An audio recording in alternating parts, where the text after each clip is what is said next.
no weight. But we looking at the processing. You feel me? Like, what type of judicial processing y'all on? Motherfucker ain't even worry about the allegation. We more looking at the processing of the head of my legal team said, he was like, how is this moving so fast? He was like, it ain't supposed to move that fast. He like, you can't, this what he said. The head of my legal team said the 777 confirmation. The head of my legal team said this.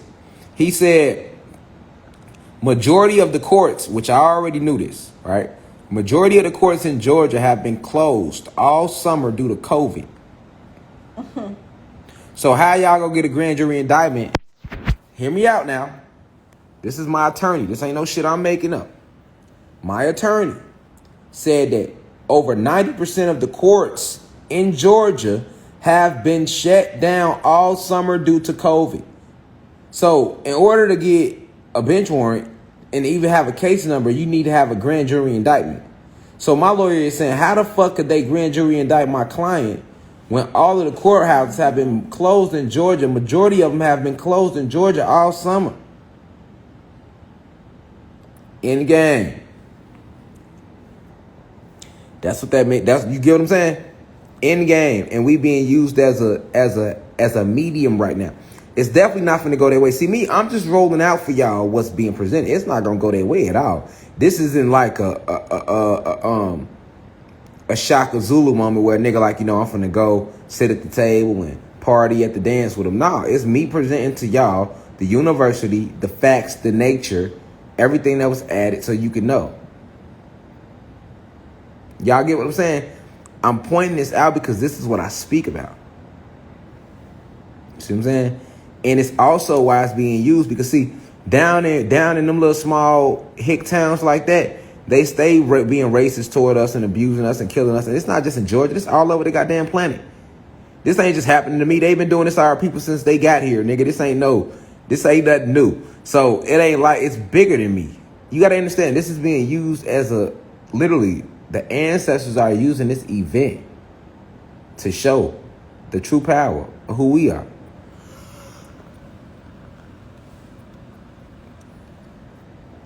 Facts. That's exactly what they doing. And that's what I was trying to get y'all to see. That's why the processing had to be addressed. You know what I'm saying? For me to show y'all that, you got to see the process. And once you see the processing and what they doing, then y'all can have y'all third eye open y'all self like, oh, okay. We see what it is. Like I say, my legal team said that the DA basically like, fuck y'all, nigga. You hear me? Like, man, yeah, we got them calls, but fuck them people. They ain't on shit. You feel me? You gotta know, bullies never feel like they can lose a fight. You gotta go back to the playground days. Like, this country has bullied us. The system has bullied us. We are gods and goddesses, and they know this. They have stolen and taken everything from us. So with the vibratory rate on the planet increasing because we are electromagnetic beings, okay?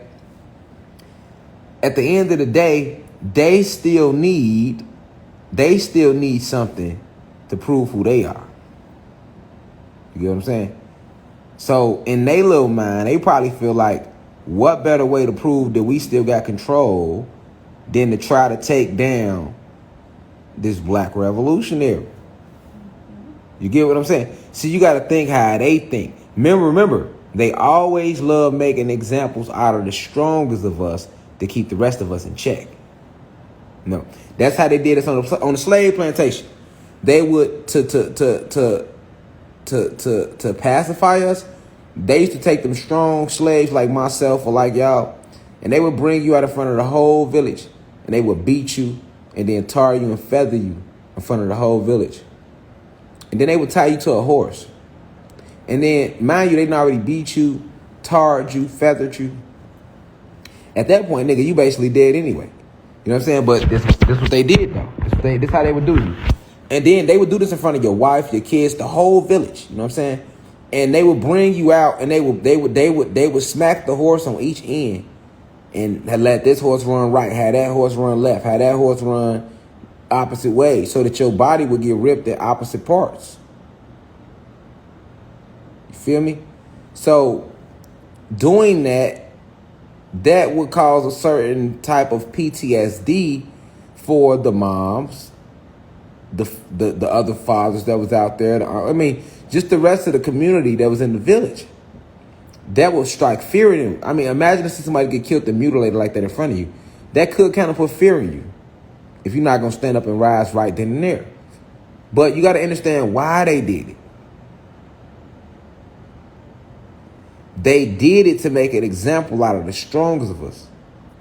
And when they made that example out of the strong ones, the rest fell back. Y'all ever heard that saying, like, kill the head and the body will fall? You ever notice how, like, all the movements that was ever started, although this is a movement, this is a university, but, you know, they probably would look at it as a movement. Do you ever notice how all the movements that ever started were infiltrated first? All right, by the CIA and the FBI. And then after they was infiltrated, when they did do, you know, set up their mark to get their man who they deemed the leader or whatever, that movement never was the same. Like, okay, for example, like the civil rights movement.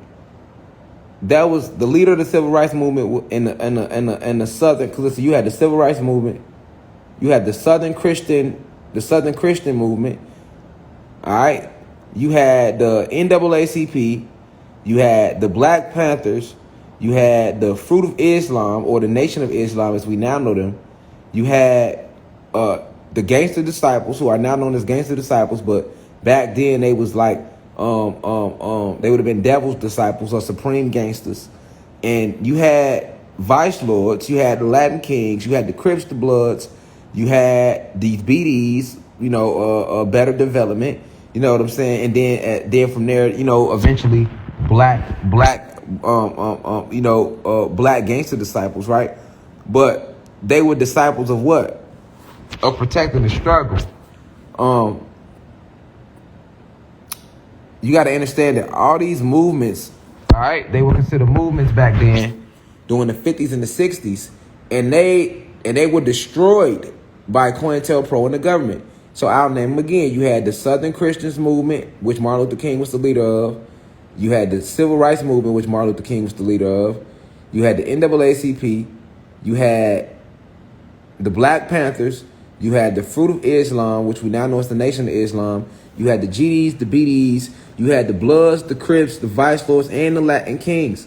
Okay? That's why all Latinos, when you say Latin King, they wanted to see themselves in the highest format, so they consider themselves kings and queens. Like, nowadays, people that be Latin Kings and Latin Queens, they don't know nothing about that. They just gangbanging. But originally, they were called Latin Kings and Queens because that represented the royalty. They was aware of the royal bloodline that they came from. I'm talking about the 50s and the 60s. I'm trying to get you to get an understanding that this ain't new. This is what they do. This is how they move. Like, this is how they took us out in the 60s. They started gelling and killing all the leaders. Anybody that was speaking up, like we got going on today, okay, you got certain people that's speaking up, and then they end up getting big followings, right, for speaking up, like myself, Isis Wisdom, Khalid, Remedy H. You can even throw in Spiritual Soul, the Ralph Smarts, and many more. It's many more of us. It ain't just us, many more. All right, and then you got some coming up. You got new ones coming up, like they people getting on to them, and they get anytime. Hear me out. Anytime we have spoken out on any level, they have always came. And right now they're trying to do a sweep. So, okay, we knock this one off. We knock that one off. We knock this one off. We knock that one off. We knock this one off. Because they know, okay, if we knock this one off, there goes to UCI. We get him out the way, UCI ends. They going to all flock to somebody else. Listen, they started with Pharaoh. They started with young Pharaoh. All right? Now, you got to ask yourself, why would they start with young Pharaoh and then go to me? Because we the most aggressive motherfuckers out the whole social media that was waking people up. Y'all don't see that? So we going to go after the two most aggressive, rebellious, revolutionary energies. All right? That's exactly what they did. They coming for Khalid. They coming for Isis Wisdom. They coming for all them next. But they going to go off aggression.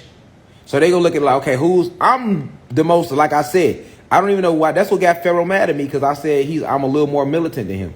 That wasn't dissing his ass, but he took it as a diss. That was months ago, and now we are here. You know, look at what he went through since me and him fell out, and look at what I've been going through as far as what things that's been thrown at us. All right? That's what you got to look at, y'all. Look at the bigger picture. Don't fall for the fake beef. Look at the bigger picture. Notice like Pharaoh wasn't going through that shit, and then they tried to put us against each other.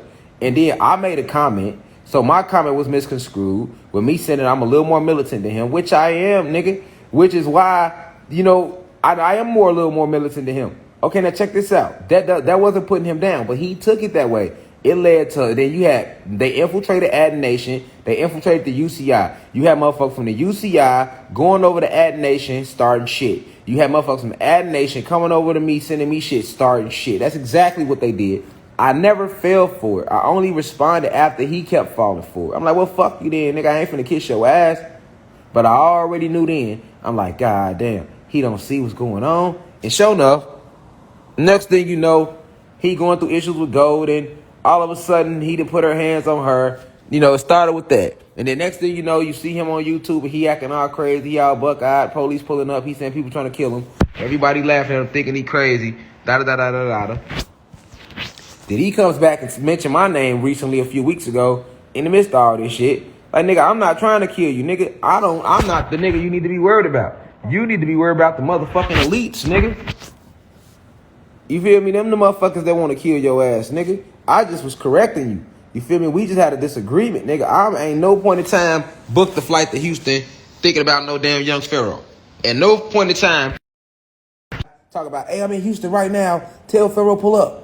Not once, nigga. Because I wasn't thinking about that shit. Like, that's a little kid. He like little bro. He just tweaking right now. That's how I looked at him. So at the end of the day, that don't denounce him. That doesn't mean I didn't respect his intelligence that he put out. I'm just saying how I looked at him when he started tweaking. But understand that they wanted us to really go ahead. Like the way that's supposed to win, they really wanted me and Pharaoh to kill each other in the streets. And it ain't go like that. We need something else. So look how they did Pharaoh after that. They kind of fell off me for like a month or two. And they was on Pharaoh heavy.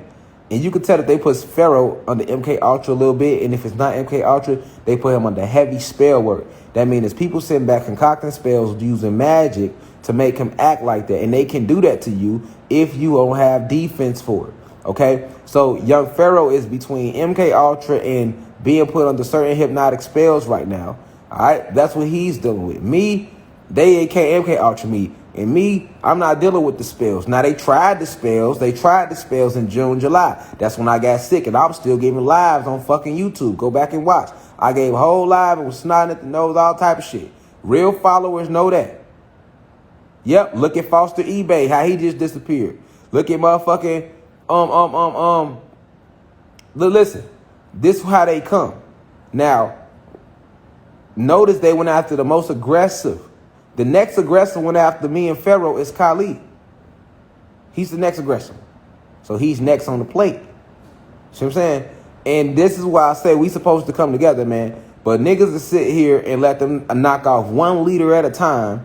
Nigga, like, okay, they knocked off Pharaoh. Let's all go listen to Rashad Jamal. Up, there go Rashad Jamal. Let's all go listen to Khalid. Up, let's go. And them other keep running like little assholes until they ain't no more leaders to listen to. And we back at square one like we was from 1970 all the way to now, nigga. We ain't had niggas speak up like this since 1960s, literally. We was stuck at this scary ass year to speak up point from 1970 all the way to 2020. Yeah, you had people speaking out before 2020, but I'm saying the awakening.